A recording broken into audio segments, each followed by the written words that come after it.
الله نحمده ونستعينه ونستغفره ونعوذ بالله من شرور أنفسنا ومن سيئات أعمالنا من يهده الله فلا مضل له ومن يضلل فلا هادي له أشهد أن لا إله إلا الله وحده لا شريك له وأشهد أن محمدا عبده ورسوله يا أيها الذين آمنوا اتقوا الله حق تقاته ولا تموتن إلا وأنتم مسلمون يا أيها الناس اتقوا ربكم الذي خلقكم من نفس واحدة وخلق منها زوجها وبث منهما رجالا كثيرا ونساء واتقوا الله الذي تساءلون به والأرحام إن الله كان عليكم رقيبا يا أيها الذين آمنوا اتقوا الله وقولوا قولا سديدا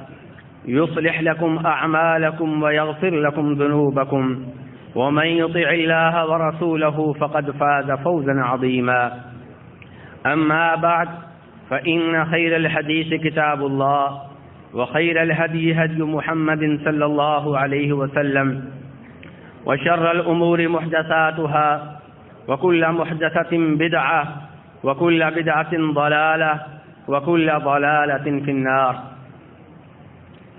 میں سب سے پہلے تمام حاضرین کو اور آج کی اس نشست کے مہمان خصوصی شیخ مولانا منیر قمر صاحب کو، محترم جناب قاری شعیب صاحب کو السلام علیکم کہتا ہوں.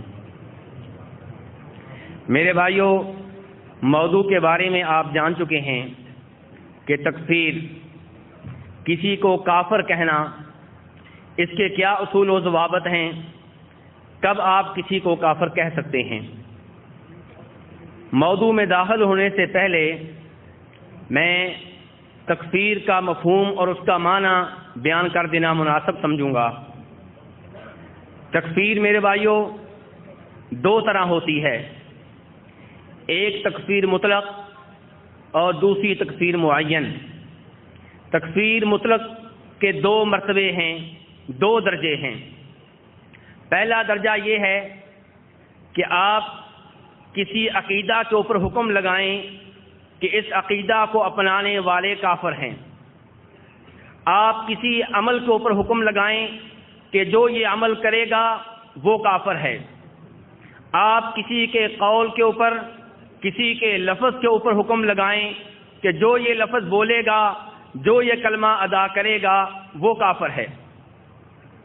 اور آپ محسوس کر رہے ہیں کہ یہاں پہ کسی کا نام نہیں لیا گیا. یہ کہا گیا ہے کہ جو بھی یہ عقیدہ اپنائے گا، جو بھی یہ عمل کرے گا، جو بھی یہ لفظ بولے گا وہ کافر ہے. جیسے ہمارے سلف کہا کرتے تھے کہ من قال ان القرآن مخلوق فہو کافر، کہ جو یہ کہے کہ قرآن پاک اللہ تبارک و تعالیٰ کا کلام نہیں، اللہ تبارک و تعالیٰ کی صفت نہیں بلکہ مخلوق ہے، وہ کافر ہے. ومن قال ان اللہ لا یری فی الآخرۃ فہو کافر، جو یہ کہے کہ قیامت کے روز اللہ تبارک و تعالیٰ کا دیدار ممکن نہیں ہے، وہ کافر ہے. جو یہ کہے کہ ان اللہ لا یتکلم فہو کافر، کہ اللہ تبارک و تعالیٰ کلام نہیں کرتے، وہ کافر ہے.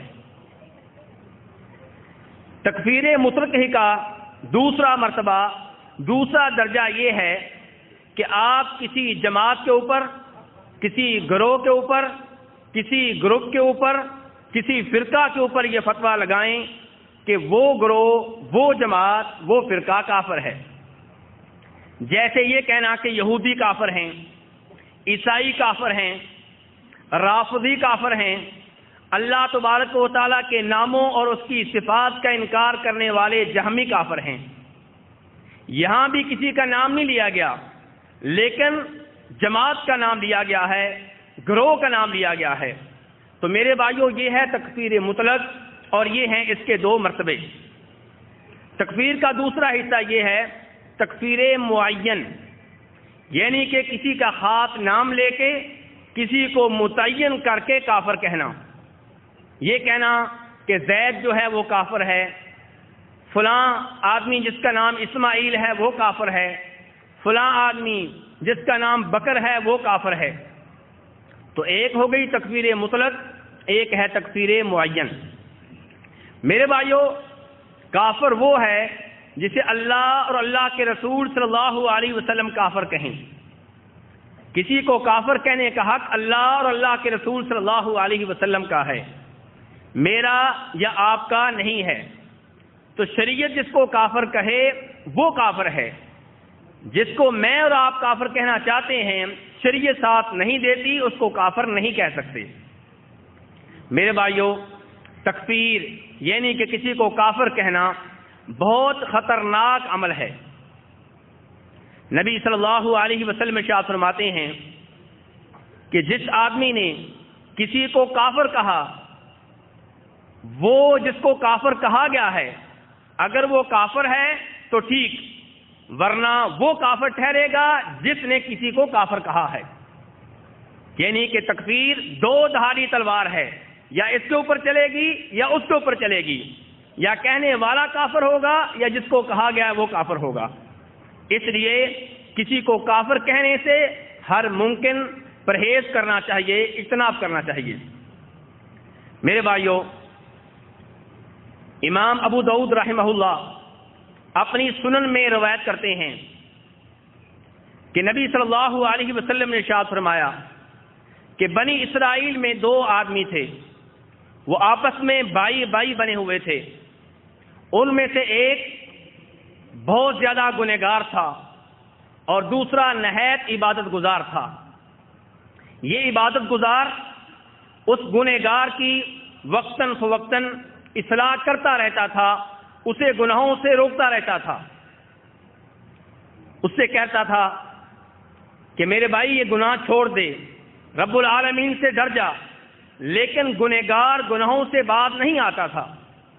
ایک بار عبادت گزار نے گنہگار کو ایسا گناہ کرتے ہوئے دیکھا جو عبادت گزار کی نگاہوں میں بہت بڑا گناہ تھا، تو اس نے اس کو کہا اکثر، بعد آ جا، رک جا، گناہوں کی طرف بڑھتے ہوئے اپنے قدم روک لے۔ لیکن گنہگار غصے میں آ گیا، اس نے کہا خلنی وربی ابعثت علی رقیبا، میری جان چھوڑ دو، میں جانوں، میرا رب جانے، کیا تم کو میرے اوپر چوکیدار بنا کے بھیجا گیا ہے، نگہبان مقرر کر کے بھیجا گیا ہے؟ تم بار بار مجھے روکتے ہو، بار بار مجھے ٹوکتے ہو۔ عبادت گزار نے جب اس گنہگار کے منہ سے یہ الفاظ سنے تو کہنے لگا واللہ لا یغفر اللہ لک، واللہ لا یدخلک اللہ الجنہ، میں اللہ کی قسم اٹھا کے کہتا ہوں کہ اللہ تبارک و تعالیٰ تجھے کبھی معاف نہیں کریں گے، اللہ تبارک و تعالیٰ تجھے کبھی بھی جنت میں داخلہ نہیں دیں گے۔ میرے بھائیوں، ان الفاظ کے اوپر غور کیجئے کہ تجھے اللہ تبارک و تعالیٰ کبھی بھی معاف نہیں کریں گے، تجھے اللہ تبارک و تعالیٰ کبھی بھی جنت میں جگہ نہیں دیں گے۔ یہ تکفیر کے الفاظ ہیں، کیونکہ اللہ تعالیٰ فرماتے ہیں ان اللہ لا یغفر ان یشرک بہ ویغفر ما دون ذلک لمن یشاء، کہ جو مشرک ہوگا اس کو اللہ تبارک و تعالیٰ کبھی بھی معاف نہیں کریں گے۔ اور یہ عبادت گزار گنہگار سے کہہ رہا ہے کہ اللہ تجھے کبھی معاف نہیں کرے گا، دوسرے لفظوں میں تو کافر اور مشرک ہے۔ اس سے کہہ رہا ہے اللہ تجھے کبھی بھی جنت میں جگہ نہیں دیں گے۔ میرے بھائیوں، جس کے اوپر جنت حرام ہوتی ہے وہ کافر ہوتا ہے، مسلمان نہیں ہوتا۔ تو یہ الفاظ تکفیر کے الفاظ تھے، ان کا معنی تکفیر والا معنی تھا۔ اللہ کے رسول صلی اللہ علیہ وسلم ارشاد فرماتے ہیں اللہ تبارک و تعالیٰ نے دونوں کی روح قبض کی اور دونوں کو اپنے ہاتھ جمع کیا، اپنے ہاتھ کھڑا کیا، اور پھر عبادت گزار سے پوچھا کہ تو نے یہ الفاظ کیوں استعمال کیے؟ اکنت بی عالما او کنت علی ما فی یدی قادرا، تو نے یہ کہا ہے کہ یہ کبھی بھی جنت میں نہیں جائے گا، اس کو اللہ کبھی بھی معاف نہیں کریں گے، اس کو کبھی بھی اللہ تبارک و تعالیٰ جنت میں نہیں بھیجیں گے، کیا تو میرے بارے میں جانتا ہے کیا تجھے میرے بارے میں علم ہے کہ میں نے کیا فیصلہ کرنا ہے؟ یا پھر تو یہ سمجھتا ہے کہ میرے معاملات کے اوپر تیرا کنٹرول ہے، میرے فیصلوں کے اوپر تیرا کنٹرول ہے، اس لیے تو نے یہ فیصلہ صادر کر دیا کہ تجھے اللہ تبارک و تعالیٰ کبھی بھی معاف نہیں کریں گے۔ اس کے بعد رب العالمین نے گنہگار سے کہا اذهب فادخل الجنۃ برحمتی، جاؤ میری رحمت سے جنت میں داخل ہو جاؤ۔ کس سے کہا ہے؟ گنہگار سے۔ اور عبادت گزار سے کیا کہا؟ فرشتوں کو مخاطب کر کے رب العالمین نے کہا اذهبوا به الى النار، اسے جہنم کی آگ میں پھینک دو۔ میرے بھائیوں دیکھیں تکفیر کتنی خطرناک ہے۔ آپ کسی کو کافر کہتے ہیں اور یہ نہیں جانتے کہ ہو سکتا ہے کہ کافر آپ ہوں، اس کو کافر کہنے کی وجہ سے یہ جملہ واپس آپ کی طرف پلٹ آئے، اس کی بجائے الٹا نقصان آپ کو ہو۔ میرے بھائیوں تکفیر، کسی کو کافر کہنا اتنا خطرناک مسئلہ ہے کہ اسی مسئلے نے خارجیوں کو صحابہ کرام کے اوپر تلواریں چلانے پہ آمادہ کیا۔ اسی تکفیر کی وجہ سے خارجیوں نے صحابہ کرام کے اوپر یوم نہروان کی لڑائی میں تلواریں چلائیں، نیزے چلائے اور ان کی گردنیں اتاریں۔ یہ خارجی تھے جو صحابہ کرام کی گردنیں اتار رہے تھے، کس وجہ سے؟ تکفیر کی وجہ سے، صحابہ کرام کو کافر سمجھنے کی وجہ سے۔ میرے بھائیوں یہ تکفیر ہی تھا، یہ تکفیر ہی تھی جس کی وجہ سے عبد الرحمن ابن ملجم نے ہمارے چوتھے خلیفہ جناب علی ابن ابی طالب رضی اللہ عنہ کو شہید کر دیا۔ میرے بھائیوں یہ تکفیر ہی تھی جس کی وجہ سے خارجیوں نے معاملہ یہاں تک پہنچا دیا کہ یقتلون اہل الاسلام ویدعون اہل الاوثان، کہ بت پرستوں کو وہ معاف کر دیتے تھے لیکن مسلمانوں کو وہ قتل کر دیا کرتے تھے۔ میرے بھائیوں آج پاکستان میں بم دھماکے ہو رہے ہیں، خودکش حملے ہو رہے ہیں، بچے یتیم ہو رہے ہیں، عورتوں کا سہاگ لٹ رہا ہے، مائیں اپنے بیٹوں سے محروم ہو رہی ہیں، اقتصادی لحاظ سے پاکستان کا برا حال ہے۔ اس کے پیچھے کون سا نظریہ ہے؟ اس کے پیچھے کون سی تھیوری ہے؟ میرے بھائیوں جہاں پہ بیرونی عوامل ہیں، بیرونی طاقتیں ہیں، وہاں پہ تکفیر کا نظریہ بھی اس میں کار فرما ہے۔ خود کچھ حملہ کرنے والے وہی لوگ ہیں جو پاکستانی فوج کو کافر سمجھتے ہیں، پاکستانی لوگوں کو کافر سمجھتے ہیں، سرکاری ملازمت کرنے والوں کو کافر سمجھتے ہیں، پولیس میں کام کرنے والوں کو کافر سمجھتے ہیں، اور پھر خود کچھ حملوں کی صورت میں انہیں اپنا نشانہ بناتے ہیں، خود بھی مر جاتے ہیں، ان کو بھی مارتے ہیں۔ اس سے آپ اندازہ کر سکتے ہیں کہ تکفیر کتنی خطرناک ہے میرے بھائیوں۔ تو اس لیے میرے بھائیوں آج کے موضوع کی بہت زیادہ اہمیت ہے۔ آپ سے گزارش کروں گا کہ اس موضوع کو بڑے دھیان سے آپ نے سننا ہے۔ میرے بھائیوں جہاں پہ تکفیر اتنی خطرناک ہے وہاں تکفیر کا دوسرا رخ بھی آپ کے سامنے رکھ دوں۔ آپ یہ نہ سمجھیں کہ تکفیر کہنا بالکل ممنوع ہے، کسی کو کافر کہنا بالکل ممنوع ہے، نہیں میرے بھائی ایسی بات نہیں ہے۔ جو کافر ہے اسے کافر کہا جائے گا۔ اگر تکفیر بالکل ممنوع ہوتی تو محدثین اور فقہا اپنی کتابوں میں یہ باب نہ باندھتے، یہ کتاب نہ لے کے آتے، باب الارتداد کا کتاب الارتداد۔ محدثین نے، فقہا نے، علماء نے اپنی کتابوں میں باقاعدہ گفتگو کی ہے اس مسئلے کے اوپر۔ اور امام بخاری جناب اکرمہ سے روایت کرتے ہیں کہ جناب علی ابن ابی طالب رضی اللہ عنہ نے اپنے زمانے میں ان لوگوں کو آگ میں جلا دیا تھا جن کا یہ دعویٰ تھا کہ جناب علی جو ہیں یہ معبود ہیں۔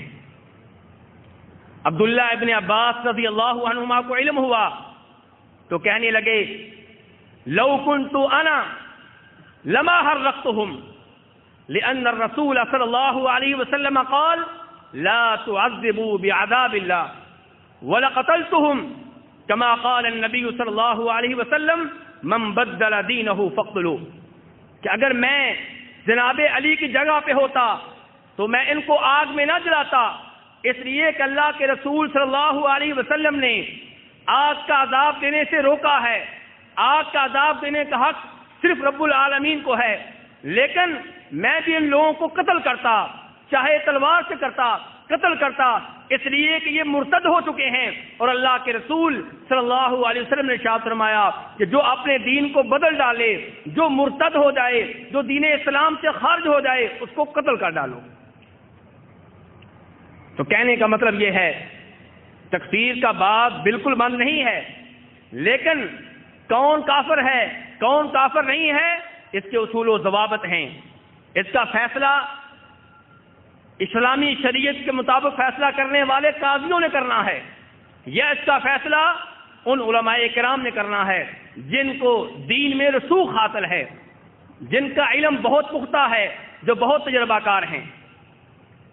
میرے بھائیو، اب میں ان اصول و ضوابط کی طرف آتا ہوں جن اصول و ضوابط کو مد نظر رکھ کے آپ کسی کو، کسی گروہ کو یا کسی جماعت کو یا کسی عمل کے کرنے والوں کو کافر کہہ سکتے ہیں، یا کسی مخصوص آدمی کو نام لے کے کافر کہہ سکتے ہیں. تو تکفیر دو طرح کی ہے، ایک تکفیر مطلق، ایک تکفیر معین. تکفیر مطلق کا مطلب پہلے بیان کر چکا ہوں کہ نام لیے بغیر کسی کو کافر کہنا. تو اس کے کیا اصول و ضوابط ہیں؟ میرے بھائیوں، شریعت کی مخالفت دو طرح سے ہوتی ہے. ایک یہ کہ جن کاموں کے کرنے کا شریعت نے آرڈر دیا ہے، جن کاموں کے کرنے کی شریعت نے ترغیب دی ہے، آپ وہ نہ کریں، اس کو ترک کر دیں. اور شریعت کی مخالفت دوسرے اس طرح ہوتی ہے کہ جن کاموں سے شریعت نے روکا ہے آپ وہ کرنا شروع کر دیں. تو میرے بھائیوں، اگر شریعت کی مخالفت آپ اس طرح کر رہے ہیں کہ جن کاموں کے شریعت نے کرنے، جن کاموں کا کے بارے میں شریعت نے کہا ہے کہ یہ کام کیا جائے، آپ اسے ترک کر رہے ہیں، تو آپ کی مخالفت کی طرف دیکھا جائے گا. اگر کوئی آدمی ان چیزوں کے اوپر ایمان نہیں لاتا جن کے اوپر ایمان لانے کا اللہ اور اللہ کے رسول صلی اللہ علیہ وسلم نے حکم دیا ہے، تو وہ کافر ہے. آپ حدیث جبریل کو جانتے ہوں گے، جس میں آتا ہے کہ جناب جبریل علیہ السلام انسانی شکل و صورت میں اللہ کے رسول صلی اللہ علیہ وسلم کے پاس تشریف لائے اور آپ سے کئی سوال کیے تاکہ صحابہ کرام دین سیکھیں، تاکہ صحابہ کرام علم سیکھیں. ان میں سے ایک سوال یہ تھا کہ مل ایمان، ایمان کسے کہتے ہیں؟ جناب رسول اکرم صلی اللہ علیہ وسلم نے ارشاد فرمایا تھا ان تؤمن باللہ وملائکتہ وکتبہ ورسلہ والیوم الآخر وبالقدر خیرہ وشرہ. ایمان کیا ہے؟ اللہ کے اوپر ایمان لانا، اللہ کے وجود کے اوپر ایمان لانا، اللہ کے خالق مالک رازق ہونے کے اوپر ایمان لانا، اللہ کے تنہا معبود برحق ہونے کے اوپر ایمان لانا، اللہ کے ناموں اور اللہ کی صفات کے اوپر ایمان لانا، اللہ کے فرشتوں کے اوپر ایمان لانا، اللہ کے رسولوں کے اوپر ایمان لانا، آسمان سے نازل ہونے والی کتابوں کے اوپر ایمان لانا، آخرت کے اوپر ایمان لانا، اور تقدیر اچھی ہو یا بری ہو، دونوں طرح کی تقدیر کے اوپر ایمان لانا. تو اگر کوئی آدمی میرے بھائیوں یہ 6 چیزیں ہیں جن کے اوپر ایمان لانا ضروری ہے، ان 6 کے 6 چیزوں کے اوپر ایمان لانے سے انکار کرتا ہے، اس کا یہ عقیدہ ہے کہ میرا اللہ کی ذات کے اوپر ایمان نہیں ہے، جیسے یہ ملحدوں اور دہریوں کا عقیدہ ہے، تو میرے بھائیوں وہ کافر ہے. جو اللہ تبارک و تعالیٰ کو خالق مالک اور رازق نہیں مانتا وہ کافر ہے. جو اللہ تبارک و تعالیٰ کو تنہا معبود برحق نہیں مانتا وہ کافر ہے. جس کا اللہ تبارک و تعالیٰ کے اسماء و صفات کے اوپر ایمان نہیں ہے وہ کافر ہے. جس کا اللہ تبارک و تعالیٰ کے فرشتوں کے اوپر ایمان نہیں ہے وہ کافر ہے. یا کوئی آدمی اللہ کے سارے فرشتوں کو مانتا ہے لیکن کہتا ہے میں جبریل علیہ السلام کو نہیں مانتا، جیسے یہودی کہتے ہیں، وہ کافر ہے. ایسے ہی اگر کوئی آدمی آسمانی کتابوں کے اوپر ایمان نہیں لاتا، تورات زبور انجیل کو آسمانی کتابیں نہیں مانتا، اللہ تبارک و تعالیٰ کی طرف سے نازل ہونے والی کتابیں نہیں مانتا، تو وہ کافر ہے. کوئی آدمی یہ کہتا ہے سب آسمانی کتابوں کو مانتا ہوں لیکن قرآن کو نہیں مانتا، جیسے عیسائی اور یہودی کہتے ہیں تو وہ بھی کافر ہے۔ ایسے ہی وہ آدمی جو آخرت کے اوپر ایمان نہیں لاتا وہ کافر ہے، یا کوئی کہتا ہے آخرت کے اوپر میرا ایمان ہے لیکن عذاب قبر کو نہیں مانتا وہ کافر ہے، جیسے منکرین حدیث کہتے ہیں۔ یا کوئی آدمی کہتا ہے آخرت کے اوپر ایمان ہے جنت اور جہنم کو نہیں مانتا وہ کافر ہے۔ کوئی کہتا ہے آخرت کے اوپر ایمان ہے حوض کوثر کو نہیں مانتا وہ کافر ہے۔ کوئی کہتا ہے آخرت کے اوپر ایمان ہے لیکن میں یہ نہیں مانتا کہ قیامت کے روز اللہ تبارک و تعالیٰ کا دیدار ہوگا، وہ کافر ہے۔ تو یہ میرے بھائیوں پہلا اصول تھا تکفیر مطلق کا، کہ جن چیزوں کے اوپر اللہ تبارک و تعالیٰ نے ایمان لانے کا حکم دیا ان کو جو نہ مانے وہ کافر ہے۔ اور دوسرا اصول یہ ہے کہ اللہ اور اللہ کے رسول صلی اللہ علیہ وسلم نے گزشتہ زمانے کے بارے میں جو خبریں دی ہیں، جو واقعات بتائے ہیں، ان سب کے اوپر ایمان لانا ضروری ہے۔ جو ان کے اوپر ایمان نہ لائے یا ان میں سے کسی ایک خبر کے اوپر ایمان نہ لائے، کسی ایک آیت کے اوپر ایمان نہ لائے، کسی ایک حدیث کے اوپر ایمان نہ لائے، وہ بھی میرے بھائیوں کافر ہے۔ اللہ تبارک و تعالیٰ نے بتایا کہ لوگوں کی طرف جناب نوح علیہ السلام کو پیغمبر بنا کے بھیجا گیا، رسول بنا کے بھیجا گیا، 950 سال تبلیغ کرتے رہے، قوم نہ مانی، اللہ تبارک و تعالیٰ کی طرف سے طوفان آیا، غرق ہوئے۔ کوئی کہے اس کے اوپر میں ایمان نہیں لاتا، میری عقل نہیں مانتی کہ ایک ہی آدمی کو 950 سال کی عمر مل گئی، میرے بھائیوں ایسا آدمی کافر ہے۔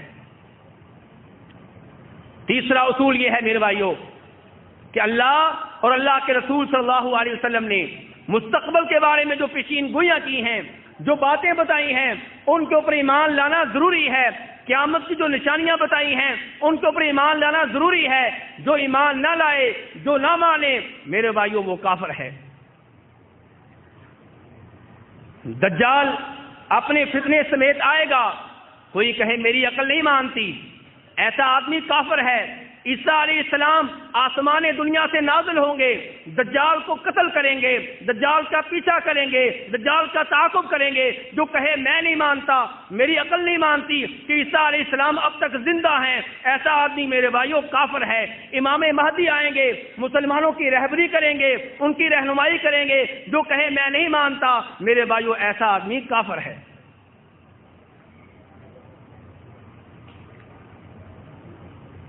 اور میرے بھائیوں چوتھا اصول یہ ہے کہ اللہ اور اللہ کے رسول صلی اللہ علیہ وسلم نے جن چیزوں کو واضح طور پہ بغیر کسی ابہام کے واجب قرار دیا ہے ان کو جو واجب نہ مانے وہ کافر ہے۔ اللہ تبارک تعالیٰ کہتے ہیں وَأَقِیمُوا الصَّلَاةَ، نماز قائم کرو، نماز پڑھنا ضروری ہے۔ جو کہے میں نماز کو واجب نہیں مانتا وہ کافر ہے۔ اللہ تعالیٰ کہیں وَآتُوا الزَّکَاةَ، زکوٰۃ ادا کرو، کوئی کہے زکوٰۃ ادا کرنا ضروری نہیں ہے، میرے بھائیوں وہ کافر ہے۔ اللہ تعالیٰ کہیں یا ایھا الذین آمنوا کتب علیکم الصیام، روزے تمہارے اوپر فرض ہیں، کوئی کہے میں روزوں کو فرض نہیں مانتا وہ کافر ہے۔ اللہ تعالیٰ کہیں وَلِلَّهِ عَلَى النَّاسِ حِجُّ الْبَیْتِ مَنِ اسْتَطَاعَ إِلَیْهِ سَبِیلًا، کہ صاحب استطاعت کے اوپر حج فرض ہے، واجب ہے، کوئی کہے میں اسے واجب نہیں مانتا، میرے بھائیوں وہ آدمی کافر ہے۔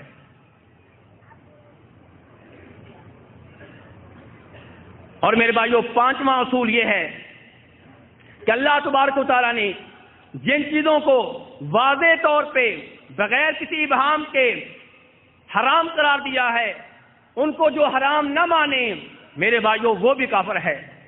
اللہ تعالیٰ کہیں حرمت علیکم المیتۃ، کہ تمہارے اوپر مچھلی اور ٹڈی کے علاوہ ہر قسم کا مردار حرام ہے، کوئی کہے میں حرام نہیں مانتا وہ کافر ہے۔ اللہ تعالیٰ کہیں حرمت علیکم المیتۃ والدم، کہ ہر قسم کا خون تمہارے اوپر حرام ہے سوائے جگر اور تلی کے، جو کہے میں حرام نہیں مانتا میرے بھائیوں وہ کافر ہے۔ اللہ تعالیٰ کہیں وَلَحْمُ الْخِنزِيرِ، خنزیر کا گوشت حرام ہے، لیکن یورپ میں رہنے والا، امریکہ میں رہنے والا کوئی مسلمان کہے خنزیر کو میں حرام نہیں مانتا، یہ بھی بکری کی طرح ہے، یہ بھی گائے کی طرح ہے، یہ بھی اونٹ کی طرح ہے، میرے بھائیوں وہ آدمی کافر ہے۔ اللہ تعالیٰ کہیں وَمَا أُهِلَّ لِغَيْرِ اللَّهِ بِهِ، جس چیز کو غیر اللہ کے نام پہ ذبح کیا جائے، اللہ کے رسول کے نام پہ ذبح کیا جائے، جناب علی کے نام پہ ذبح کیا جائے، شیخ عبد القادر جیلانی کے نام پہ ذبح کیا جائے، کسی بزرگ کے نام پہ ذبح کیا جائے، وہ حرام ہے۔ کوئی کہے میں حرام نہیں مانتا، میرے بھائیو ایسا آدمی کافر ہے۔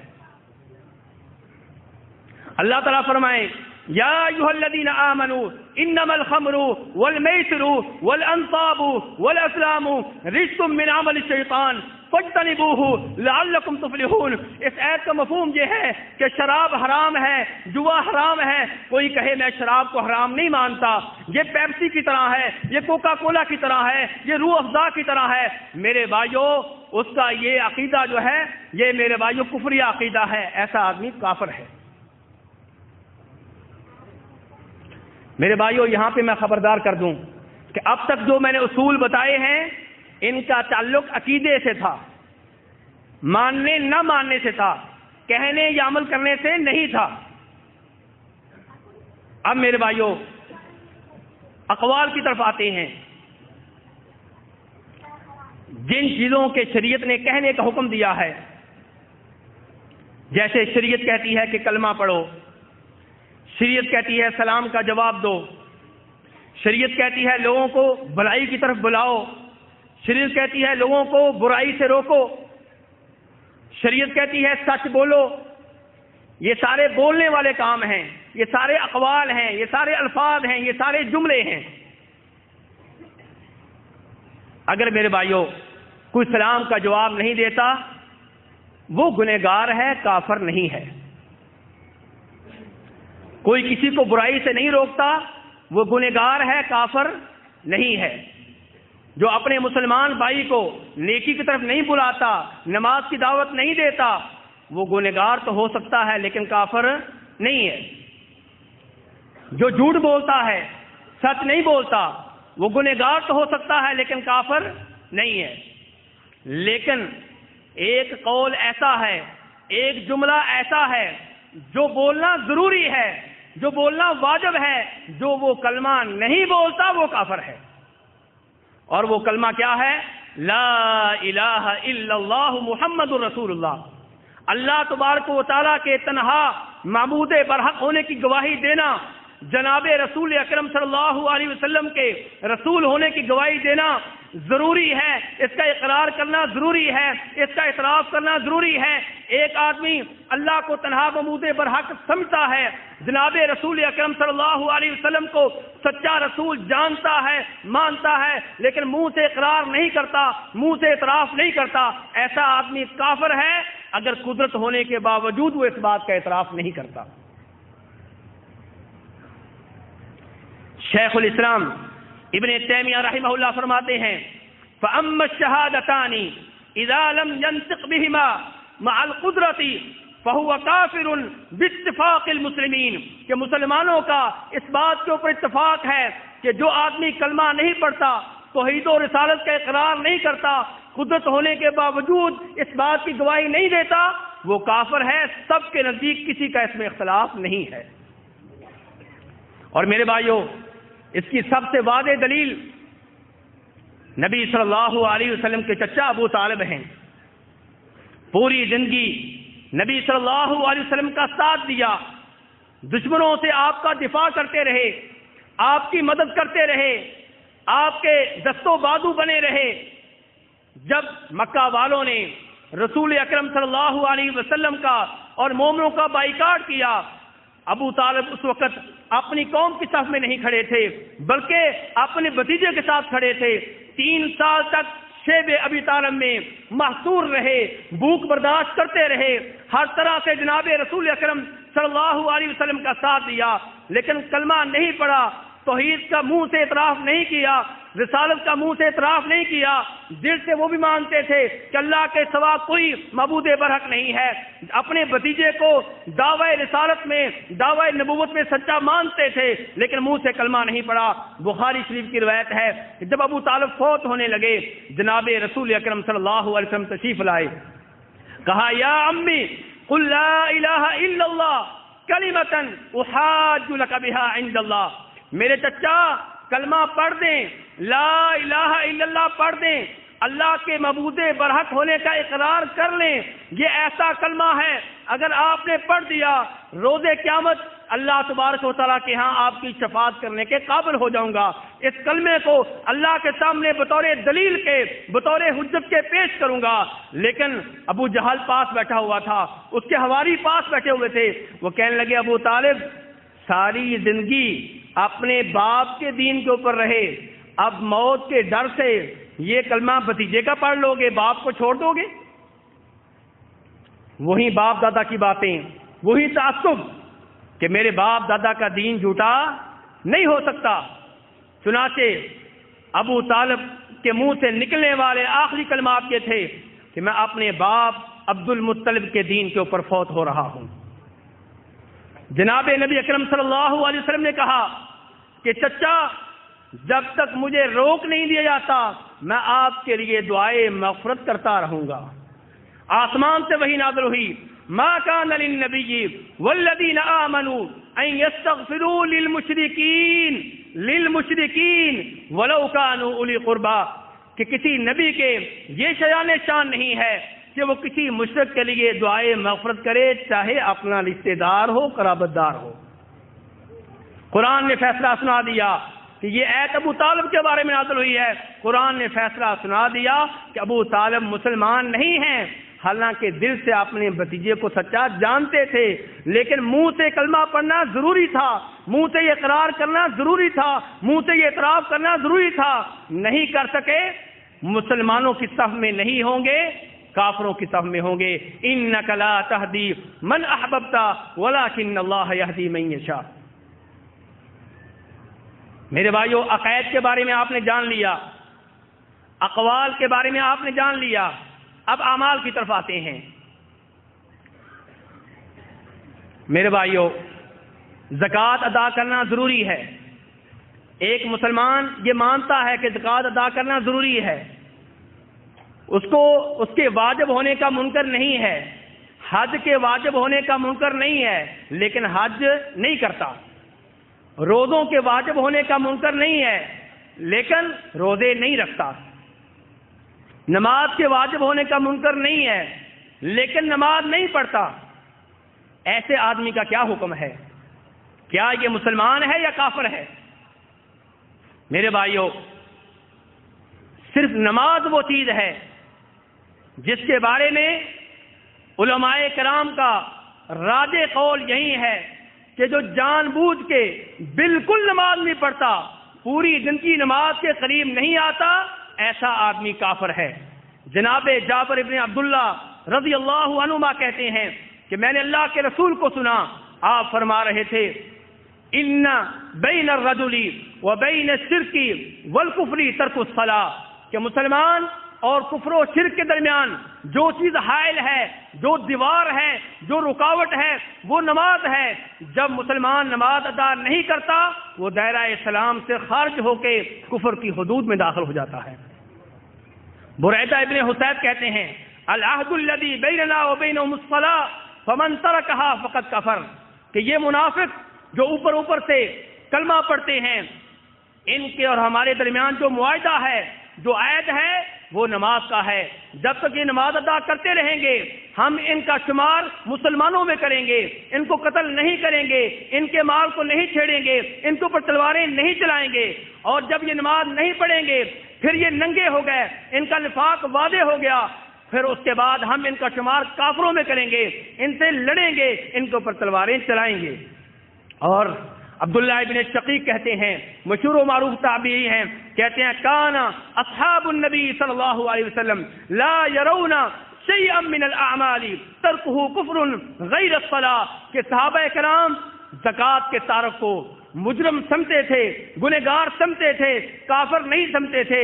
حج کے تارک کو کبیرہ گناہ کا مرتکب سمجھتے تھے، کافر نہیں سمجھتے تھے، لیکن جب نماز کی باری آتی تو نماز کے تارک کو صحابہ کرام کافر سمجھتے تھے۔ تو اس لیے میرے بھائیوں، اعمال میں سے ایک عمل نماز ایسا ہے جس کے چھوڑنے سے، جس کو جو آدمی مکمل طور پہ چھوڑ دے، کبھی بھی نماز نہ پڑھے، تو ایسا آدمی میرے بھائیوں کافر ہے۔ ورنہ زکوٰۃ ادا نہ کرنے والا، حج ادا نہ کرنے والا، روزے نہ رکھنے والا گنہگار ضرور ہیں، لیکن کافر نہیں ہیں۔ میرے بھائیوں، میں نے گزارش کی تھی کہ شریعت کی ایک مخالفت یہ ہے کہ جو کام کرنے کے بارے میں شریعت نے کہا وہ نہ کرنا، اور دوسری مخالفت یہ ہے کہ جن کاموں سے شریعت نے روکا ہے وہ کام کرنے۔ تو میرے بھائیوں، جو بھی آدمی ایسا عقیدہ اپنائے جو عقیدہ اللہ کے اوپر ایمان لانے کے منافی ہو، اللہ کے رسول کے اوپر ایمان لانے کے منافی ہو، فرشتوں کے اوپر ایمان لانے کے منافی ہو، تو ایسا عقیدہ کفری عقیدہ ہے۔ چنانچہ جو آدمی اللہ تبارک و تعالیٰ کے ساتھ کسی کو شریک ٹھہرائے، چاہے وہ کوئی نبی ہو، چاہے کوئی ولی ہو، چاہے کوئی بزرگ ہو، چاہے کوئی جن ہو، چاہے سورج ہو، چاہے چاند ہو، چاہے آگ ہو، چاہے درخت ہو، چاہے کوئی قبر ہو، ان میں سے کسی چیز کو اللہ تبارک و تعالیٰ کے ساتھ شریک ٹھہرائے اور یہ عقیدہ اس کا ہو کہ شریک ٹھہرانا درست ہے، تو ایسا آدمی جو ہے میرے بھائیوں کافر ہے۔ جو آدمی یہ دعویٰ کرے کہ نعوذ باللہ اللہ تبارک و تعالیٰ زندہ نہیں ہے، وہ کافر ہے، کیونکہ اللہ تعالیٰ کہتے ہیں وَتَوَكَّلْ عَلَى الْحَيِّ الَّذِي لَا يَمُوتُ۔ جو آدمی یہ کہے کہ نعوذ باللہ اللہ تبارک و تعالیٰ کو نیند آتی ہے، نعوذ باللہ اللہ تبارک و تعالیٰ اونگتے ہیں، وہ کافر ہے۔ اللہ تعالیٰ فرماتے ہیں لا تأخذہ سنۃ ولا نوم، نہ اللہ نیند کے محتاج ہیں، نہ اللہ تبارک و تعالیٰ اونگنے کے محتاج ہیں۔ جو آدمی یہ دعویٰ کرے کہ اللہ تبارک و تعالیٰ کا کوئی بیٹا ہے، جیسے عیسائی کہتے ہیں عیسیٰ علیہ السلام اللہ کے بیٹے ہیں، یا یہ دعویٰ کرے کہ کوئی اللہ کا بیٹا ہے، جیسے یہودی کہتے ہیں کہ عزیر علیہ السلام اللہ کے بیٹے ہیں، وہ کافر ہیں۔ اس لیے کہ اللہ تعالیٰ فرماتے ہیں لم یلد ولم یولد، میرا کوئی بیٹا نہیں ہے اور میں کسی کا وارث نہیں ہوں، میں کسی کا خود بھی بیٹا نہیں ہوں، اللہ تبارک و تعالیٰ تو خالق ہیں۔ ایسے ہی جو آدمی یہ دعویٰ کرے کہ اللہ تبارک و تعالیٰ کی کوئی بیگم ہے، جیسے کچھ عیسائی کہتے ہیں کہ مریم علیہ السلام اللہ تبارک و تعالیٰ کی بیگم ہے، ایسا آدمی کافر ہے۔ فرمایا اللہ تبارک و تعالیٰ نے وَجَعَلُوا لِلَّهِ شُرَكَاءَ الْجِنَّ وَخَلَقَهُمْ وَخَلَقُوا لَهُ بَنِينَ وَبَنَاتٍ بِغَيْرِ عِلْمٍ سُبْحَانَهُ وَتَعَالَى عَمَّا يَصِفُونَ بَدِيعُ السَّمَاوَاتِ وَالْأَرْضِ أَنَّىٰ يَكُونُ لَهُ وَلَدٌ وَلَمْ تَكُن لَهُ صَاحِبَةٌ وَخَلَقَ كُلَّ شَيْءٍ وَهُوَ بِكُلِّ شَيْءٍ عَلِيمٌ۔ فرمایا یہ ان ظالموں نے جنوں کو اللہ تبارک و تعالیٰ کا شریک ٹھہرایا، جبکہ جن تو اللہ تبارک و تعالیٰ کی مخلوق ہیں، مخلوق خالق کی شریک کیسے ہو سکتی ہے؟ اور کبھی ان ظالموں نے یہ کہا کہ یہ اللہ کا بیٹا ہے، یہ فرشتے اللہ کی بیٹیاں ہیں۔ فرمایا اللہ تبارک و تعالیٰ اس قسم کے شرک سے پاک ہے، اس کا کوئی شریک کیسے ہو سکتا ہے، اس کا کوئی ہمسر کیسے ہو سکتا ہے؟ بدیع السماوات والارض، وہ تو وہ ہے جس نے آسمانوں کو بغیر کسی نمونے کے، بغیر کسی ستون کے کھڑا کر رکھا ہے، جس نے زمین کو پانی کے اوپر بٹھا رکھا ہے، اس کا کوئی ہمسر کیسے ہو سکتا ہے؟ اس کا کوئی بیٹا کیسے ہو سکتا ہے؟ اس کی تو کوئی بیگم ہی نہیں ہے۔ ایسے ہی میرے بھائیوں، اگر کوئی آدمی یہ دعویٰ کرتا ہے کہ اللہ تبارک و تعالیٰ کسی کے محتاج ہیں، کائنات کا نظام چلانے میں اللہ تبارک و تعالیٰ کسی کتب کے محتاج ہیں، ابدال کے محتاج ہیں، یا کسی نبی کے محتاج ہیں، یا جناب علی کے محتاج ہیں، یا شیخ عبدالقادر جیلانی کے محتاج ہیں، میرے بھائیوں اس کا یہ عقیدہ کفری عقیدہ ہے۔ اللہ تعالیٰ کہیں یا ایھا الناس انتم الفقراء الی اللہ واللہ هو الغنی الحمید ان یشاء یذھبکم ویأتی بخلق جدید وما ذلک علی اللہ بعزیز۔ اور دوسری جہاں پہ فرمائیں اللہ الصمد، کہ لوگوں تم سب کے سب میرے محتاج ہو، میں بے نیاز ہوں، مجھے کسی کی ضرورت نہیں، میں اگر چاہوں تم کو ختم کر ڈالوں، تمہاری جگہ کسی اور مخلوق کو بسا دوں، مجھے تمہاری کوئی ضرورت نہیں ہے، میں بے نیاز ہوں۔ اور کوئی پھر بھی کہے کہ اللہ تبارک و تعالیٰ کسی کتب کے محتاج ہیں، ابدال کے محتاج ہیں، کسی نبی کے محتاج ہیں، تو اس کا یہ عقیدہ میرے بھائیوں کفری عقیدہ ہے۔ ایسے ہی میرے بھائیوں کوئی آدمی یہ کہتا ہے کہ اللہ تبارک و تعالی خالق، مالک اور رازق ہونے میں کسی اور شریک کے محتاج ہیں، تو اس کا یہ قول، اس کا یہ جملہ، اس کے یہ الفاظ کفری الفاظ ہیں۔ کوئی یہ کہتا ہے، ایسے الفاظ استعمال کرتا ہے جس میں اللہ تبارک و تعالیٰ کو برا بھلا کہتا ہے، یا اللہ کے رسول صلی اللہ علیہ وسلم کو برا بھلا کہتا ہے، یا قرآن پاک کو برا بھلا کہتا ہے، یا کہتا ہے کہ اسلامی سزائیں، اسلامی حدود یہ وحشیانہ سزائیں ہیں، یہ بہیمانہ سزائیں ہیں، اس سے لوگ لولے اور لنگڑے ہوتے ہیں، تو اس کے یہ کلمات کفریہ کلمات ہیں، ایسے الفاظ کہنے والا آدمی کافر ہے۔ ایسے ہی میرے بھائیوں، کوئی آدمی ایسا عمل کرتا ہے جو عمل اللہ اور اللہ کے رسول صلی اللہ علیہ وسلم کے اوپر ایمان لانے کے منافی ہے، تو میرے بھائیوں اس کا یہ عمل کفریہ عمل ہے۔ جیسے کوئی آدمی قرآن پاک کو باتھ روم میں پھینکتا ہے تو اس کا یہ عمل کفریہ عمل ہے۔ ایسے ہی کوئی آدمی کسی بت کو سجدہ کرتا ہے، کسی قبر کو سجدہ کرتا ہے، سورج کو سجدہ کرتا ہے، چاند کو سجدہ کرتا ہے، اس کا یہ عمل کفریہ عمل ہے۔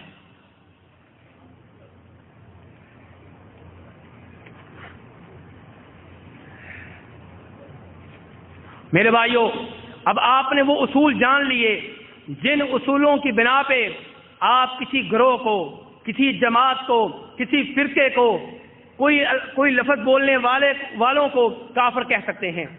لیکن سوال یہ ہے کہ جو کوئی یہ اعمال کرے، یہ عقائد اپنائے جو کفریہ عقائد ہیں، جو کفریہ اقوال ہیں، جو کفریہ اعمال ہیں، کیا نام لے کے آپ اس کو کافر کہہ سکتے ہیں؟ آج کی گفتگو کا یہ دوسرا اور آخری حصہ ہے، بڑا اہم ہے میرے بھائیوں۔ ہم جیسا کہ قاری شعیب صاحب نے بتایا تھا، کتاب و سنت کے ماننے والے یہاں پہ جمع ہیں۔ ہم کسی کو دیکھتے ہیں کہ قبر کو سجدہ کر رہا ہے، ہم دیکھتے ہیں کسی نے قرآن پاک نیچے پھینک دیا ہے، ہم دیکھتے ہیں کوئی شیخ عبد القادر جیلانی کو پکار رہا ہے۔ ایسا کوئی بھی کفریہ عمل کہہ رہا ہے یا کفریہ الفاظ کہہ رہا ہے، کیا نام لے کے ہم اس کو کافر کہہ سکتے ہیں؟ یہ آج کی گفتگو کا میرے بھائیوں بہت اہم حصہ ہے۔ میرے بھائیوں، اس کی شروط بیان کرنے سے پہلے میں یہ بیان کر دینا مناسب سمجھتا ہوں کہ پہلے اس بات کا اچھی طرح جائزہ لے لیا جائے کہ جس کام کو آپ کفریہ کہہ رہے ہیں، جس لفظ کو آپ کفریہ کہہ رہے ہیں، کیا واقعی وہ کفریہ ہے؟ تو میرے بھائیوں، یہاں پہ میں آپ کے سامنے دو واقعات رکھوں گا جن سے آپ کو اندازہ ہوگا کہ بعض اوقات آپ کسی کو کافر سمجھتے ہیں، کسی کے لفظ کو کفریہ سمجھتے ہیں، کسی کے عمل کو کفریہ سمجھتے ہیں، لیکن وہ کفریہ نہیں ہوتا۔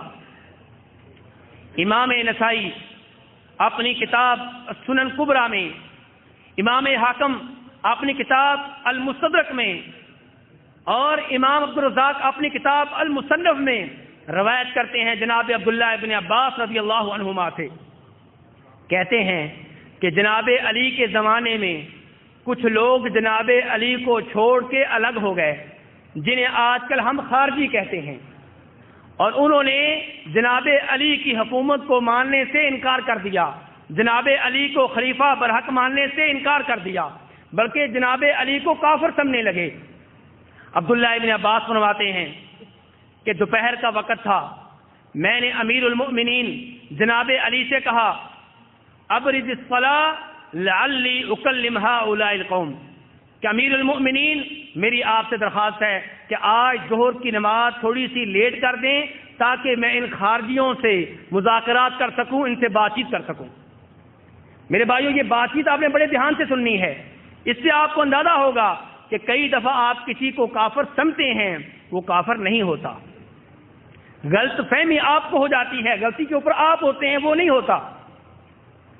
تو جناب عبداللہ ابن عباس کہتے ہیں، میں نے اچھا سا لباس پہنا، کنگھی وغیرہ کی، اور ان لوگوں کے پاس آیا۔ جب میں ان کے پاس پہنچا، کہنے لگے، مرحبا ابن عباس، عبداللہ ابن عباس، اللہ کے رسول کے چچا کے بیٹے، ہم آپ کو خوش آمدید کہتے ہیں، آپ کو ویلکم کرتے ہیں۔ جناب عبداللہ ابن عباس نے ان سے کہا کہ میں تمہارے پاس جئتکم من عند اصحاب النبی صلی اللہ علیہ وسلم ومن ابن عمه ومن صهره ومن المهاجرين والانصار وهم الذين نزل عليهم القرآن وهم اعلم بتأويله منكم وليس فيكم منهم احد۔ میں تمہارے پاس کن لوگوں کی طرف سے آ رہا ہوں؟ اللہ کے رسول صلی اللہ علیہ وسلم کے صحابہ کرام کی جانب سے آ رہا ہوں۔ میں تمہارے پاس اللہ کے رسول کے چچا کے بیٹے علی کی جانب سے آ رہا ہوں۔ میں تمہارے پاس اللہ کے رسول کے داماد جناب علی کی جانب سے آ رہا ہوں۔ میں تمہارے پاس مہاجرین و انصار کی جانب سے آ رہا ہوں۔ میں تمہارے پاس ان لوگوں کی طرف سے آ رہا ہوں جن کے اوپر قرآن نازل ہوا۔ میں ان لوگوں کی طرف سے آ رہا ہوں جو قرآن کے مفہوم و معنی کو، قرآن کی تفسیر کو تم سے زیادہ جاننے والے ہیں۔ اور یاد رکھو، ان میں سے کوئی بھی صحابی تمہارے ساتھ نہیں ہے، سب جناب علی کے ساتھ ہیں۔ میں ان کی طرف سے تمہارے پاس اس لیے آیا ہوں لِأُبَلِّغَهُمْ مَا تَقُولُونَ وَلِأُبَلِّغَكُمْ مَا يَقُولُونَ۔ میں اس لیے آیا ہوں تاکہ میں تم تک ان کا پیغام پہنچاؤں اور تمہارا پیغام میں ان تک پہنچاؤں، ان کا پیغام تم تک پہنچاؤں۔ چنانچہ عبداللہ ابن عباس فرماتے ہیں کچھ خارجی میرے پاس الگ ہو کے بیٹھ گئے۔ کچھ خارجیوں نے، تکفیریوں نے کہا کہ ان سے بات کرنے کی ضرورت نہیں ہے۔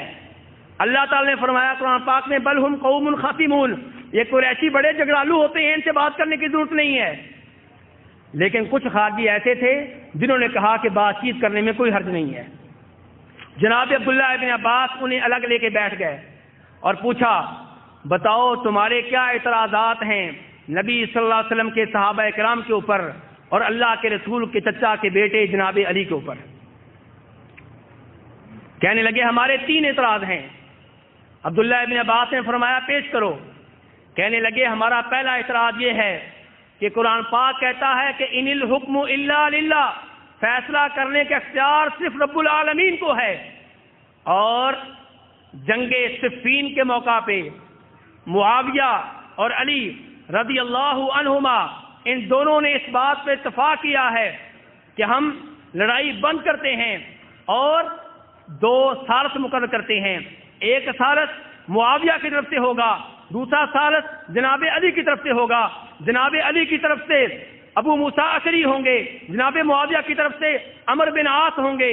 خارجی کہنے لگے قرآن پاک کہتا ہے کہ فیصلے کا اختیار صرف رب العالمین کو ہے اور ان لوگوں نے انسانوں کو فیصلے کا اختیار دے دیا ہے، اس لیے علی بھی کافر ہیں اور اس ثالثی کو ماننے والے بھی کافر ہیں۔ جو اس کو مانے وہ بھی کافر، جو اس میں حصہ لیں وہ بھی کافر، جنہوں نے ثالث مقرر کیے وہ بھی کافر۔ دیکھیے تکفیر کے فتوے لگ رہے ہیں میرے بھائیوں، تکفیر کے فتوے کیسے لگ رہے ہیں دیکھتے جائیے۔ جناب عبداللہ ابن عباس نے کہا دوسرا تمہارا اعتراض کیا ہے؟ کہنے لگے دوسرا ہمارا اعتراض یہ ہے کہ جناب علی نے، یہ جناب کا لفظ تو خیر میں بول رہا ہوں، وہ نہیں بول رہے تھے، یہ تو میں احترام کی وجہ سے بول رہا ہوں۔ کہنے لگے کہ جناب علی نے معاویہ رضی اللہ عنہ کے لشکر سے، ان کی فوج سے لڑائی لڑی، فاتح قرار پائے، ان کے لوگوں کو گرفتار کیا گیا، لیکن جناب علی نے ان کو قیدی نہیں بنایا، ان کی عورتوں کو لونڈیاں نہیں بنایا۔ اگر امیر معاویہ اور اس کے فوجی مسلمان تھے تو ان سے لڑنا جائز نہیں تھا، اگر وہ کافر ہیں تو پھر ان کے قیدیوں کو غلام اور لونڈیاں بنانا چاہیے تھا، لیکن جناب علی نے ان کو ویسے ہی چھوڑ دیا۔ تیسرا اعتراض کیا ہے؟ تیسرا اعتراض یہ ہے کہ جب ثالثی کا فیصلہ ہوا، یہ فیصلہ ہوا کہ ابو موسیٰ اشعری اور عمرو بن عاص یہ دونوں حکم بنیں گے، ثالث بنیں گے اور دونوں لشکروں میں، دونوں فوجوں میں صلح و صفائی کی کوشش کریں گے، تو اس صلح و صفائی میں علی نے اپنے نام کے ساتھ امیر المؤمنین کا لفظ مٹا دیا تھا۔ امیر المؤمنین کا مطلب ہوتا ہے مومنوں کے امیر۔ جب یہ مومنوں کا امیر نہیں ہے تو پھر یہ کافروں کا امیر ٹھہرا۔ میرے بھائیوں فتویٰ سنتے جائیں کہ چونکہ جناب علی نے اپنے نام کے ساتھ امیر المؤمنین کا لفظ مٹایا ہے، اس کا مطلب یہ ہے کہ یہ مومنوں کے امیر نہیں ہے، تو اس کا دوسرا مطلب یہ ہوا کہ یہ کافروں کے امیر ہیں۔ دیکھیے کتنی جرت ہے، کتنی دیدہ دلیری سے جناب علی کو اور ان کے ساتھیوں کو بار بار کافر قرار دیا جا رہا ہے۔ جناب عبداللہ ابن عباس نے کہا تمہارا کوئی اور اعتراض ہے؟ کہنے لگے نہیں ہمارا کوئی اور اعتراض نہیں۔ عبداللہ ابن عباس کہنے لگے مجھے یہ بتاؤ، ان قرأت علیکم من کتاب اللہ و سنت نبیہ صلی اللہ علیہ وسلم ما يرد قولكم اترجعون، اگر میں اللہ تبارک و تعالیٰ کے کلام سے، نبی صلی اللہ علیہ وسلم کی احادیث سے وہ دلائل لے کے آؤں جن سے پتہ چلے کہ تمہارے اعتراضات غلط ہیں، پھر تم تکفیر کو چھوڑ دو گے اور جناب علی کے لشکر میں واپس آ جاؤ گے؟ کہنے لگے ہاں ہم وعدہ کرتے ہیں۔ میرے بھائیوں، یہاں سے میرے اور آپ کے لیے سبق ہے کہ جب بھی مسلمانوں میں اختلافات ہو جائیں، فیصلہ کہاں سے لینا ہے؟ قرآن و حدیث سے۔ چنانچہ اور یہاں سے علم کی اہمیت بھی واضح ہوتی ہے۔ تکفیر کا شکار ہونے والے اکثر لوگ وہ ہوتے ہیں جن کے پاس سطحی سا ابتدائی علم ہوتا ہے، گہرا اور عمیق علم نہیں ہوتا۔ اس ابتدائی علم کی وجہ سے تکفیر کے فتوے لگاتے ہیں۔ یہاں پہ دیکھیے علم کی برکت کیا ہے، عبداللہ ابن عباس نے کیسے دلائل دیے ہیں، علم کیسے ان کے سامنے پیش کیا ہے اور اس کا کیا اثر ہوا ہے۔ جناب عبداللہ ابن عباس کہنے لگے تمہارا پہلا اعتراض یہ تھا کہ جناب علی نے فیصلہ کرنے کے لیے انسانوں کی خدمات حاصل کی ہیں، جبکہ فیصلہ کرنے کا اختیار صرف رب العالمین کو ہے۔ سنو مجھ سے، جناب عبداللہ ابن عباس نے قرآن پاک کی آیت پڑھی، یا ایھا الذین آمنوا لا تقتلوا الصید وانتم حرم ومن قتله منکم متعمدا فجزاء مثل ما قتل من النعم يحكم به ذوى عدل منکم۔ اللہ تعالیٰ فرما رہے ہیں کہ ایمان والو، حالت احرام میں جنگلی شکار نہ کیا کرو۔ جو جنگلی شکار حالت احرام میں جان بوجھ کے کرے گا، اس کا فدیہ یہ ہے، اس کا جرمانہ یہ ہے کہ جیسا جنگلی جانور شکار کیا تھا اس کے مساوی، اس کے برابر کا کوئی جانور اللہ کی راہ میں مکہ مکرمہ میں ذبح کرنا ہوگا۔ یہ فیصلہ کون کرے گا کہ جو جنگلی جانور شکار ہوا ہے اس کے مساوی جانور کون سا ہے، بکری ہے یا گائے ہے یا اونٹ ہے؟ کون فیصلہ کرے گا؟ فرمایا یحکم بہ ذوی عدل منکم، اس کا فیصلہ تم مومنوں میں سے 2 معتبر آدمی کریں گے۔ میرے بھائیوں، اس آیت میں اللہ تعالیٰ نے فیصلے کا اختیار کس کو سونپا ہے؟ بولیے میرے بھائیوں، کس کو سونپا ہے اگر آپ میرے ساتھ ہیں؟ فرمایا یحکم بہ ذوی عدل منکم، کہ جو جانور شکار ہوا ہے اس کے برابر بکری بنتی ہے، اونٹ بنتا ہے، گائے بنتی ہے، کون سا جانور مکہ میں جا کے ذبح کیا جائے گا، اس کے جرمانہ کے طور پہ، فدیہ کے طور پہ یہ فیصلہ کون کرے گا؟ فرمایا تم مومنوں میں سے 2 معتبر آدمی۔ یہ 2 معتبر آدمی انسان ہوئے یا رب ہوئے؟ میرے بھائیوں انسان ہوئے۔ تو اللہ تبارک و تعالیٰ نے اس آیت میں فیصلے کا اختیار انسانوں کو دیا ہے۔ کہنے لگے مانتے ہو؟ کہنے لگے ہم مان گئے، ہمارا پہلا اعتراض ختم ہوا۔ عبداللہ ابن عباس نے کہا ایک آیت اور سن لو۔ اللہ تعالیٰ فرماتے ہیں وَإِنْ خِفْتُمْ شِقَاقَ بَيْنِهِمَا فَابْعَثُوا حَكَمًا مِّنْ أَهْلِهِ وَحَكَمًا مِّنْ أَهْلِهَا، میاں بیوی میں اختلاف ہو جائے، تنازع بڑھ جائے تو ایک حکم، ایک ثالث خامند کے خاندان میں سے لیا جائے، ایک ثالث بیوی کے خاندان میں سے لیا جائے، وہ دونوں سر جوڑ کے بیٹھیں اور ان کا معاملہ حل کرنے کی کوشش کریں۔ یہاں پہ اللہ تبارک و تعالیٰ نے فیصلے کا اختیار کس کو دیا ہے میرے بھائیوں؟ انسانوں کو دیا ہے۔ تو وہ خارجی کہنے لگے ہاں ہمارا پہلا اعتراض ختم ہوا۔ میرے بھائیوں، یہاں سے علم کی برکت معلوم ہو رہی ہے، اور یہاں سے یہ بھی معلوم ہو رہا ہے کہ مسلمان اگر پہلے کوئی مذہب اپنائے ہوئے ہو، اس کا کوئی قول ہو، اس کا کوئی نظریہ ہو، قرآن آ جائے تو اپنا نظریہ چھوڑ دے، جیسے ان خارجیوں نے چھوڑ دیا۔ عبداللہ ابن عباس فرماتے ہیں تمہارا دوسرا اعتراض یہ ہے کہ جناب علی اور ان کے ساتھیوں نے امیر معاویہ کے ساتھیوں کو قیدی کیوں نہیں بنایا، غلام کیوں نہیں بنایا، ان کی عورتوں کو لونڈیاں کیوں نہیں بنایا؟ فرمایا تمہیں پتا ہے کہ جناب امیر معاویہ کے لشکر میں مومنوں کی ماں نبی صلی اللہ علیہ وسلم کی بیگم عائشہ بھی ہے رضی اللہ تعالی عنہا۔ بتاؤ اپنی ماں عائشہ کو لونڈی بناؤ گے؟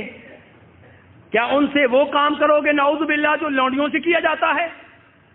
اگر تم یہ کہتے ہو کہ اپنی اس ماں کو لونڈی بناؤ گے تو تم پھر بھی کافر ٹھہرو گے، اور اگر یہ کہتے ہو کہ ہم ان کو ماں مانتے ہی نہیں پھر بھی کافر ٹھہرو گے۔ اس لیے کہ اللہ تعالیٰ فرماتے ہیں وَأَزْوَاجُهُ أُمَّهَاتُهُمْ کہ نبی صلی اللہ علیہ وسلم کی جو بیویاں ہیں مومنوں کی مائیں ہیں۔ بتاؤ کیا کرو گے؟ ادھر جاؤ گے پھر بھی پھنسو گے، ادھر جاؤ گے پھر بھی پھنسو گے۔ صحیح راستہ وہ ہے جو جناب علی نے اختیار کیا ہے۔ کہنے لگے ہمارا یہ اعتراض بھی ختم ہوا۔ جناب عبداللہ بن عباس نے کہا تمہارا تیسرا اعتراض یہ تھا کہ علی نے اپنے نام کے سامنے سے امیر المؤمنین کا لقب مٹایا ہے، ختم کیا ہے۔ میرے بھائیو، جب جناب معاویہ جناب علی کے درمیان صلح ہونے لگی نا، تو امیر معاویہ کے گروپ کے لوگ کہنے لگے اگر ہم آپ کو امیر مان لیں، آپ کو خلیفہ مان لیں، تو پھر لڑائی کس بات کی؟ اس لیے آپ یہ لفظ جو امیر المومنین کا یہ مٹا دیں۔ جناب علی نے مسلط کے تحت مٹا دیا۔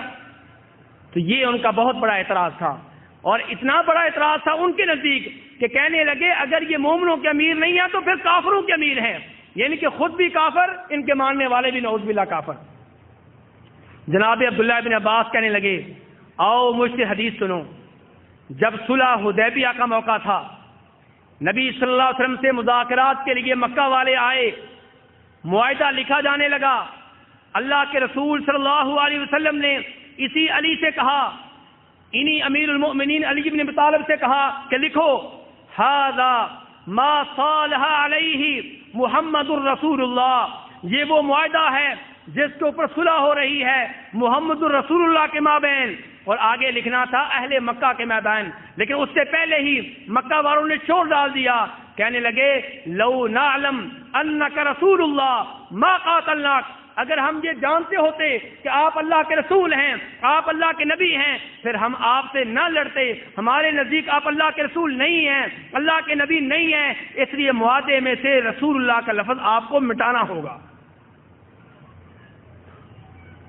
اللہ کے رسول صلی اللہ علیہ وسلم نے کہا کہ یا اللہ تو جانتا ہے کہ میں تیرا رسول ہوں، تو گواہ ہے کہ میں تیرا رسول ہوں، اور پھر کہا جناب علی سے کہ علی یہ رسول اللہ کا لفظ مٹا دو۔ جناب علی نے وہ لفظ مٹا دیا، اور اس کی جگہ پہ کیا لکھا گیا؟ ھذا ما صالح علیہ محمد بن عبد اللہ، یہ وہ معاہدہ ہے جس کے اوپر صلح ہو رہی ہے عبداللہ کے بیٹے محمد کے مابین اور اہل مکہ کے مابین۔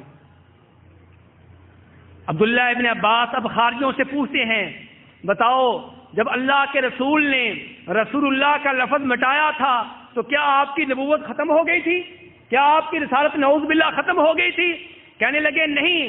فرمایا جس طرح رسول اللہ کا لفظ مجبوراً مٹانے سے اللہ کے رسول کی رسالت ختم نہیں ہوئی، آپ کی نبوت ختم نہیں ہوئی، ایسے ہی مجبوری کے تحت اگر جناب علی نے امیر المؤمنین کا لفظ مٹایا ہے، اس سے ان کی خلافت ختم نہیں ہوئی، ان کی امارت ختم نہیں ہوئی۔ عبداللہ ابن عباس کہتے ہیں جب میں نے یہ دلائل ان کے سامنے پیش کیے تو وہ پہلے 6000 تھے، میرے ان دلائل کے بعد 2000 آدمی فتنہ تکفیر سے توبہ طیب ہو گئے اور اپنے خارجیوں کو چھوڑ کے جناب علی سے آ ملے۔ میرے بھائیوں، اس سے آپ کو اندازہ ہوگا کہ کتنی جلدی لوگ دوسروں کے اوپر کافر ہونے کا فتویٰ لگا دیتے ہیں۔ علم خود اپنے پاس نہیں ہوتا۔ اگر قرآن کا عمیق اور گہرائی سے مطالعہ کیا جائے تو معلوم یہ ہوگا کہ غلطی کے اوپر آپ ہیں، وہ نہیں ہے جس کو آپ کافر کہہ رہے ہیں۔ ایسے ہی قاضی ایاض رحمہ اللہ اپنی مشہور و معروف کتاب الشفاء فی حقوق المصطفیٰ میں لکھتے ہیں کہ میرے استاد محمد ابن عیسیٰ جب قاضی تھے، ان کے پاس ایک آدمی کو لایا گیا، پتا چلا کہ اس آدمی کی ایک اور آدمی سے لڑائی ہوئی ہے جس کا نام ہے محمد۔ لڑائی ہونے کے بعد یہ آدمی اٹھا، پاس بیٹھے ہوئے کتے کو اس نے ٹھوکر لگائی اور کہا قم یا محمد، محمد دفع ہو جاؤ۔ اب وہ جو مخالف تھا وہ یہ کیس لے کے عدالت میں پہنچ گیا کہ اس نے جب کتے کو محمد کہا ہے، اس نے میری توہین نہیں کی بلکہ در حقیقت جناب رسول اکرم صلی اللہ علیہ وسلم کی توہین کی ہے۔ قاضی نے اس آدمی سے پوچھا، وہ مکر گیا، اس نے کہا میں نے ایسے الفاظ نہیں کہے، لیکن مختلف قبیلوں سے ایسے گواہ مل گئے جنہوں نے گواہی دی کہ اس نے تم یا محمد کے الفاظ کتے کے اوپر استعمال کیے تھے۔ قاضی ایاض نے اس آدمی کو جیل میں بھیجنے کا حکم دیا اور اس کے بعد تحقیقات شروع کر دیں، معلوم کرنا شروع کر دیا کہ کہیں اس آدمی کا عیسائیوں کے ساتھ، یہودیوں کے ساتھ اٹھنا بیٹھنا تو نہیں، لیکن ایسی کوئی معلومات نہیں ملی جس سے پتہ چلے کہ یہ کافروں کے ساتھ اٹھتا بیٹھتا ہے یا اس کے نظریات مشکوک ہیں۔ تو اس کے بعد قاضی ایاز نے اس آدمی کو کوڑے مارے، لیکن قتل نہیں کیا، کوڑے مارے اور اس کو چھوڑ دیا۔ میرے بھائیوں کیوں چھوڑا؟ اس لیے کہ یہاں پہ احتمال تھا، امکان تھا اس بات کا کہ محمد سے مراد وہ اپنے مخالف کو لے رہا ہے، اور یہ بھی امکان تھا کہ اللہ کے رسول کو لے رہا ہے۔ جب دو امکان تھے، دو احتمال تھے، تو اس نے ملزم کو شک کا فائدہ دیا اور اس کو قتل نہیں کیا بلکہ چھوڑ دیا۔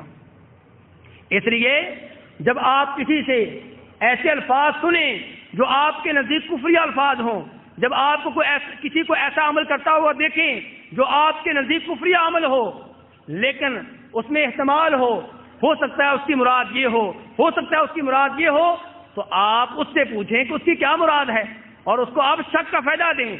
اس کے اوپر کفر کا اتنی جلدی فتویٰ نہ لگائیں، اس کو آگ لگانے کی کوشش نہ کریں، اس کو سڑکوں کے اوپر گھسیٹنے کی کوشش نہ کریں، جیسے پاک و ہند میں ایسے ہو رہا ہے۔ چھوٹی سی بات کے اوپر کسی کے اوپر گستاخ رسول کا فتویٰ لگا دیا جاتا ہے، اور کوئی پوچھنے والا نہیں ہوتا، اور اس کو زندہ مار دیا جاتا ہے، اس کی بات سننے والا کوئی نہیں ہوتا، اس کا موقف جاننے والا کوئی نہیں ہوتا، اور اس کی جان نکال دی جاتی ہے۔ تو میرے بھائیوں، کہنا یہ چاہتا ہوں کہ جب واقعی کوئی آدمی ایسا لفظ بولے جو یقیناً کفریہ لفظ ہو، یا ایسا عمل کرے جو واقعی کفریہ عمل ہو، اور اس کے بعد آپ نام لے کے اس کے اوپر کفر کا فتویٰ لگانا چاہتے ہیں، تو وہاں 6 چیزوں کا دھیان رکھنا ضروری ہے۔ وہاں پہ 6 چیزوں کا دھیان رکھنا ضروری ہے میرے بھائیوں۔ پہلی چیز کیا ہے کہ وہ جس کے اوپر نام لے کے آپ کفر کا فتویٰ لگانا چاہتے ہیں وہ بالغ ہو، نابالغ نہ ہو۔ اگر وہ نابالغ ہے اور کفریہ کلمہ کہہ بیٹھا ہے، کفریہ عمل کر بیٹھا ہے، آپ اس کے اوپر کفر کا فتویٰ نہیں لگائیں گے، اس لیے کہ جناب رسول اکرم صلی اللہ علیہ وسلم نے ارشاد فرمایا، رفع القلم عن ثلاثة، عن النائم حتى يستيقظ، وعن الصبي حتى يحتلم، وعن المجنون حتى يعقل، صححہ الالبانی، کہ 3 آدمی مرفوع القلم ہیں، 3 آدمی ناقابل مؤاخذہ ہیں، 3 افراد ایسے ہیں جن سے بات پرس نہیں کی جائے گی۔ ایک وہ آدمی جو سویا ہوا ہو، وہ سونے کی حالت میں کوئی غلط کلمہ کہہ بیٹھے، کوئی غلط عمل کر بیٹھے، اس سے مؤاخذہ نہیں ہوگا۔ ایسے ہی کوئی بچہ ہے، نابالغ ہے، غلط بات کہہ بیٹھا ہے، اس سے مؤاخذہ نہیں ہوگا، اس سے بات پرس نہیں کی جائے گی۔ ایسے ہی کوئی مینٹل ہے، مجنون ہے، وہ کفریہ کلمہ کہہ بیٹھے تو اس کی بھی بات پرس نہیں ہوگی، اس کا بھی مؤاخذہ نہیں ہوگا، وہ غیر مکلف ہے۔ اور میرے بھائیوں، اس کی دلیل آپ اس حدیث کو بھی بنا سکتے ہیں جس کو امام بخاری نے اپنی صحیح میں روایت کیا ہے کہ ربیہ بنت معوذ کہتی ہیں کہ اللہ کے رسول صلی اللہ علیہ وسلم میرے پاس تشریف لائے اور میرے پاس بیٹھ گئے۔ کچھ بچیاں بیٹھی ہوئی تھیں، وہ دف بجا رہی تھیں، ترانے پڑھ رہی تھیں، شہدائے بدر کی خدمات کا ذکر کر رہی تھیں۔ اچانک ایک بچی نے کہہ دیا، وفینا نبی یعلم ما فی غدی، کہ ہمارے مابین ایک ایسا نبی ہے جس کو مستقبل کے حالات کا علم ہے، جس کو پتا ہے کل کیا ہوگا۔ نبی صلی اللہ علیہ وسلم نے ارشاد فرمایا، لا تقولی، یہ کلمات نہ کہو، وقولی بالذی کنت تقولین، وہی ترانے پڑھو، وہی اشعار پڑھو جو تم پہلے پڑھ رہی تھی۔ اور پھر کہا، لا یعلم ما فی غد الا اللہ، مستقبل کا علم صرف رب العالمین کے پاس ہے۔ میرے بھائیوں، یہ بدر کی لڑائی کے بعد کا واقعہ ہے، اور اس سے پہلے مکہ میں یہ آیت نازل ہو چکی تھی کہ قل لا یعلم من فی السماوات والارض الغیب الا اللہ، کہ عالم الغیب صرف اللہ تعالیٰ ہے۔ وما تدری نفس ماذا تکسب غدا، کل کیا ہوگا اس کا علم صرف رب العالمین کو ہے۔ اور اس بچی نے یہاں پہ غلطی کی ہے، اللہ کے رسول نے اس کے اوپر کافر ہونے کا فتویٰ نہیں لگایا، اس لیے کہ نابالغ ہے، بچی ہے، چھوٹی ہے، اور چھوٹا جو ہوتا ہے، نابالغ جو ہوتا ہے، اس سے بات پرس نہیں کی جاتی، وہ غیر مکلف ہے، ناقابل مؤاخذہ ہے۔ دوسری شرط میرے بھائیوں، اس آدمی نے پایا جانا ضروری ہے جس کے اوپر آپ کفر کا فتویٰ لگانا چاہتے ہیں، وہ یہ کہ وہ صاحب عقل ہو، مجنون، پاگل، مینٹل نہ ہو۔ امام ابن قدامہ رحمہ اللہ اپنی مشہور و معروف کتاب المغنی میں فرماتے ہیں، والمجنون ومن زال عقله باغماء او نوم او مرض او شرب دواء يباح شربه فلا تصح ردته ولا حکم لکلامه بغیر خلاف. کہ علماء کرام کا اس بات پر اتفاق ہے کہ اگر کوئی مینٹل کوئی کفریہ کلمہ کہہ بیٹھے اس کو مرتد نہیں کہیں گے، اس کو کافر نہیں کہیں گے. یا وہ آدمی جو غلبہ نیند کی وجہ سے ہوش و حواس کھو بیٹھے، یا کوئی ایسا شربت پینے کی وجہ سے ہوش و حواس کھو بیٹھے جو حلال ہو، یا بہت زیادہ بیماری کی وجہ سے ہوش و حواس کھو بیٹھے اور کفریہ کلمہ کہہ بیٹھے یا کفریہ عمل کر بیٹھے، اس کو مرتد نہیں کہیں گے، اس کو کافر نہیں کہیں گے. اور تیسری شرط میرے بھائیوں، جو اس آدمی میں پایا جانا ضروری ہے جس کے اوپر آپ کفر کا فتویٰ لگانا چاہتے ہیں، کہ اس نے کفریہ کلمات، اس نے کفریہ عمل اس کا قصد کیا ہو، اس کا ارادہ کیا ہو. کئی دفعہ ایسے ہوتا ہے میرے بھائیوں کہ انسان کہنا کچھ چاہتا ہے لیکن زبان اس کا ساتھ نہیں دیتی اور اس کے منہ سے الفاظ کچھ اور نکل جاتے ہیں جن الفاظ کا اس نے قصد نہیں کیا ہوتا، پروگرام نہیں بنایا ہوتا. ایسے الفاظ اگر کفریہ ہوں گے اور وہ کہے میرا یہ الفاظ کہنے کا پروگرام نہیں تھا، آپ اسے کافر نہیں کہہ سکتے، آپ اس کے اوپر مرتد ہونے کا حکم نہیں لگا سکتے. اور اس کی دلیل میرے بھائیوں وہ حدیث ہے جس میں آتا ہے کہ اللہ کے رسول صلی اللہ علیہ وسلم ارشاد فرماتے ہیں کہ جب انسان توبہ کرتا ہے اللہ تبارک و تعالیٰ اس کی توبہ کے اوپر بہت خوش ہوتے ہیں، اتنا خوش ہوتے ہیں کہ آپ اللہ تبارک و تعالیٰ کی خوشی کی کچھ جھلک اس حدیث سے لگا سکتے ہیں جس میں آتا ہے کہ نبی صلی اللہ علیہ وسلم نے ارشاد فرمایا کہ ایک آدمی کسی صحرا میں جا رہا تھا، اس کے پاس اونٹنی تھی، اونٹنی کے اوپر کھانے پینے کا سامان رکھا ہوا تھا، زاد راہ رکھا ہوا تھا. راستے میں اس نے درخت دیکھا، اس نے کہا آرام کر لیتا ہوں، درخت کے نیچے لیٹ گیا، آنکھ لگ گئی. جب بیدار ہوا دیکھا کہ اونٹنی غائب ہے، صحرا میں ہے، کھانے پینے کی چیز میسر نہیں ہے، پانی نہیں ہے، کوئی چشمہ نہیں ہے، کوئی کنواں نہیں ہے، کوئی پھل فروٹ نہیں ہے، اونٹنی غائب ہے، کھانے پینے کی چیز میسر نہیں ہے. تلاش کیا، ادھر دیکھا ادھر دیکھا، اونٹنی نظر نہیں آئی، زندگی سے مایوس ہو گیا. اب سوچتا ہے کہ موت کا انتظار کرتا ہوں، دوبارہ آ کے درخت کے نیچے لیٹ جاتا ہے، اپنے بازو کے اوپر اپنا سر رکھ لیتا ہے، موت کا انتظار کر رہا ہے. آنکھ لگ جاتی ہے، دوبارہ آنکھ کھلتی ہے، دیکھتا ہے اونٹنی پاس کھڑی ہے، اس کے اوپر کھانے پینے کا سامان بھی موجود ہے. جلدی سے اونٹنی کی لگام پکڑتا ہے اور پھر خوشی میں بے انتہا ہو کے کہتا ہے اللہم انت عبدی وانا ربک، اے اللہ واقعی تو میرا بندہ ہے اور واقعی میں تیرا رب ہوں. فرمایا اختا من شدت الفرح، خوشی میں اتنا جذباتی ہو گیا کہ غلطی کر بیٹھا. کہنا یہ تھا اللہم انت ربی وانا عبدک،